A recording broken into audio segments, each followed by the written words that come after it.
ఈ video police వాళ్ళకి and Indian గవర్నమెంట్కి, అమ్మాయిలకి మాత్రం షీ టీమ్ ఉంది, మళ్ళీ అబ్బాయిలకి ఏముంది అంటే అమ్మాయిలకి అబ్బాయిలు మోసం చేస్తే మాత్రము హరాస్మెంట్ కేసు వేస్తారు, సెక్షువల్ కేసు వేస్తారు. మళ్ళీ అబ్బాయిలకు మోసం జరిగితే ఏం కేసు పెట్టాలి? ఒక సినారియో చెప్తాను. ఇట్లాంటి చాలా జరిగినాయి. బట్ ఇవాళ మార్నింగ్ జరిగింది. ఒక అబ్బాయి వచ్చిండు, ఆయన ఆల్రెడీ సూసైడ్ చేసుకుండు. ఏమని చెప్తున్నాడంటే, అన్న నేను ఒక అమ్మాయిని 1.5 years ట్రూగా లవ్ చేశాను అండ్ సెక్షువల్గా మేము పార్టిసిపేట్ చేసుకున్నాము. నా దగ్గర అన్ని ప్రూఫ్స్ ఉన్నాయి, పడుకున్న పిక్స్ కూడా ఉన్నాయి.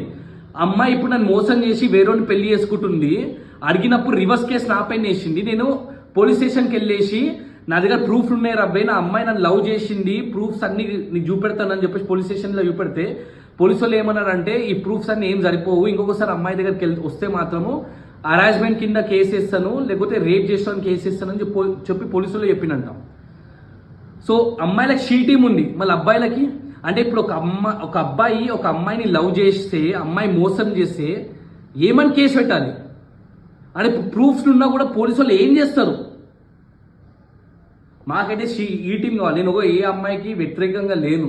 నేను ఏమని చెప్తున్నానంటే అబ్బాయిలు ఒకవేళ లవ్లో మోసపోతే ఎట్లా జస్టిఫికేషన్ దొరుకుతుంది? ఎవరిస్తే justification? Guys comment on this.